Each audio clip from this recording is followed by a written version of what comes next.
Assalamualaikum warahmatullahi wabarakatuh. Perkenalkan, nama saya Farhan Sijid Afif dengan nomor NIM 19026036, Prodi Informasi Perpustakaan dan Kearsipan dari Lokal IPKB. Nah, pada kali ini saya akan menjelaskan mengenai materi perwajahan, sistematika penjenjangan tulisan, penggunaan kertas, pengetikan, serta jarak. Tidak perlu berlama-lama, mari kita masuk pada materi pertama, yaitu perwajahan atau sampul. Nah, sebagai yang pertama dilihat, maka penataan sampul pada karya ilmiah harus dilakukan dengan sedemikian rupa sehingga menjadi lebih menarik, terutama karya tulis ilmiah dalam bentuk skripsi, tesis, disertasi, laporan penelitian, dan makalah. Nah, kemenarikan sampul sebuah karya tulis ilmiah dapat kita cermati dari berbagai hal. Di antaranya sebagai berikut. Yang pertama itu ada pewarnaan, yang kedua ada penataan rumusan judul. Nah, beberapa hal berikut perlu diperhatikan dalam menulis judul karya tulis ilmiah. Yang pertama, judul harus mencerminkan topik. Jika karya tulis berdasarkan penelitian, maka judul harus menggambarkan permasalahan yang diteliti. Yang ketiga, judul harus dirumuskan secara jelas, tegas, dan tuntas. Selanjutnya, judul dapat dirumuskan dalam dua bentuk, yaitu dalam bentuk judul utama dan bentuk subjudul. Kemudian judul ditulis dalam bentuk pernyataan, dan judul tidak boleh bersifat bombastis, tidak mengandung emosional, dan tidak ambigu. Selanjutnya, perhatikan panjang pendeknya judul tulisan. Yang ketiga, yang keempat itu jenis huruf yang dipakai. Pada umumnya jenis yang digunakan adalah Times New Roman dengan ukuran font 14. Kemudian yang kelima, susunan baris rumusan judul.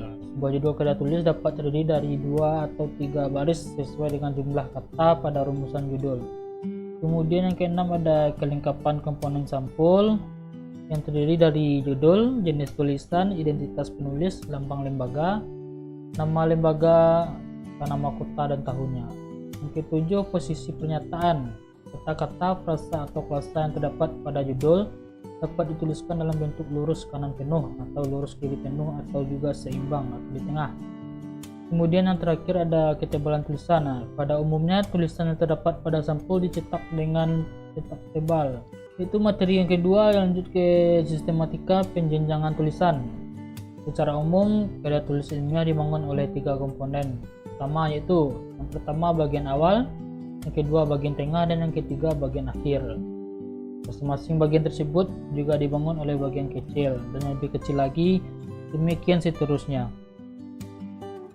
Jadi untuk karya tulis ilmiah dalam bentuk laporan penelitian, skripsi, tesis, dan disertasi, bagian pembahasan dirinci atas 3 bagian, yaitu bagian kerangka teori, metodologi penelitian, serta hasil penelitian dan pembahasan. Selanjutnya, mengacu kepada perincian tersebut, unsur yang membangun bagian tengah karya tulis ilmiah dalam bentuk laporan penelitian, skripsi, tesis, dan disertasi adalah sebagai berikut. Yang pertama ada pendahuluan, disebut bab 1, kerangka teori disebut bab 2, metodologi penelitian disebut bab 3, hasil penelitian dan pembahasan disebut bab 4, kemudian penutupnya disebut bab 5. Nah, beginilah kira-kira gambaran umum perincian tersebut dapat digambarkan melalui bagian berikut. Kita lihat. Oke, lanjut. Nah, kita masuk kepada materi yang ketiga, yaitu penggunaan kertas. Kertas yang biasa dipakai untuk penulisan karya tulis ilmiah ada 2 jenis, yaitu kertas biasa atau biasa kita kenal dengan HVS, dan kertas continuous form. Kertas HVS juga terdiri atas 2 ukuran, yaitu yang pertama ukuran kuarto atau A4 dengan luas kertas 21 cm x 29,7 cm dan beratnya 70 atau 80 mg. Dan yang kedua ukuran folio dengan luas kertas 21,59 cm x 35,56 cm serta beratnya 70 atau 40 mg. Sementara itu, kertas continuous form juga digunakan dengan ukuran 9,5 inci sampai 11 inci. Jadi saat ini kertas yang sering digunakan untuk penulisan karya ilmiah adalah kertas HVS ukuran kuarto atau A4 dengan luas kertas 21 cm x 29 cm. Jadi pilihan terhadap kertas tersebut karena sangat ditentukan oleh alat pengetik yang dipakai, yaitu mesin ketik biasa atau mesin ketik komputer. Nah, tentang luas kertas yang digunakan untuk penulisan atau bagian pinggir kertas yang dikosongkan biasanya disesuaikan dengan aturan umum berikut.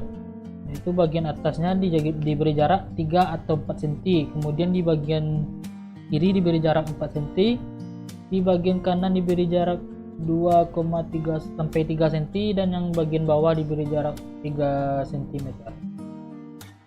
Selanjutnya ya, jadi kita masuk pada materi yang keempat, itu mengenai pengetikan. Jadi pengetikan karya tulis ilmiah ini tidak sama dengan pengetikan karya tulis non ilmiah. Di dalam pengetikan karya tulis ilmiah ini hendaklah diperhatikan beberapa hal berikutnya, seperti diantaranya itu penggunaan huruf. Umumnya huruf yang digunakan yaitu Times New Roman ukuran 12. Yang kedua, penebalan ketikan. Yang ditulis tebal biasanya halaman sampul, judul, dan lain-lain. Yang ketiga, pemiringan ketikan.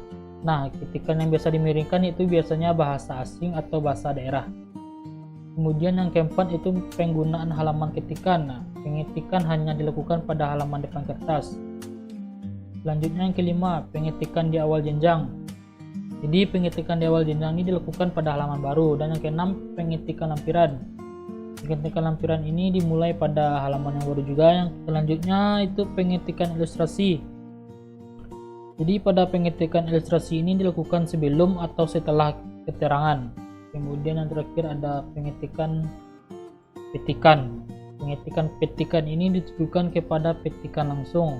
Nah, kemudian kita masuk kepada materi yang kelima, yaitu mengenai jarak spasi. Jadi jarak spasi antara satu baris dengan baris berikutnya atau antara sebagian dengan sebagian berikutnya sangat bervariasi. Variasi tersebut biasanya disebabkan karena adanya kebijakan selingkung pada lembaga tertentu. Jadi sungguh pun demikian, secara umum jarak spasi tersebut adalah sebagai berikut. Nah, yang pertama, jarak spasi antara baris pertama dengan baris kedua dan seterusnya pada pengetikan unsur yang ada pada sampul adalah satu baris. Yang kedua, jarak spasi antara baris pertama dan seterusnya pada pengetikan halaman persembahan adalah satu spasi. Dan yang ketiga, jarak spasi antara tulisan pernyataan dengan uraian penjelasan adalah 4 spasi. Kemudian yang keempat yaitu jarak spasi antara tulisan pengesahan dengan uraian atau penjelasan adalah 4 spasi. Jadi yang kelima, jarak spasi antara tulisan abstrak dengan uraian atau penjelasan adalah 4 spasi juga. Kemudian yang keenam, jarak spasi antara tulisan kata pengantar dengan uraian atau penjelasan adalah 4 spasi juga. Nah, jarak spasi antara tulisan ucapan terima kasih dengan uraian penjelasan adalah 4 spasi juga. Rata-rata di sini semuanya menggunakan 4 spasi. Dan yang ke-8, jarak spasi antara tulisan daftar isi dengan uraian atau penjelasan adalah 4 spasi juga. Dan terakhir yang ke-9, jarak spasi antara tulisan bab dengan uraian atau penjelasan adalah 4 spasi. Kemudian yang ke-10, jarak spasi antara tulisan daftar kepustakaan dengan uraian atau penjelasan adalah 4 spasi. Dan jarak spasi baris pertama dengan baris kedua dan seterusnya pada penulisan kutipan langsung adalah 1 spasi. Yang ke-12, jarak spasi isi lampiran adalah 1 spasi atau 1,5 spasi. Kemudian jarak spasi pada keterangan tabel, bagan, gambar, dan keterangan lainnya adalah 1 spasi. Dan yang terakhir, jarak spasi antara nomor halaman dengan uraian sebelumnya atau sesudahnya adalah 2 spasi. Nah, baiklah, terima kasih. Mungkin itu materi yang dapat saya sampaikan atau saya jabarkan kepada kawan-kawan. Lebih kurang saya mohon maaf. Saya tutup dengan wassalamualaikum warahmatullahi wabarakatuh.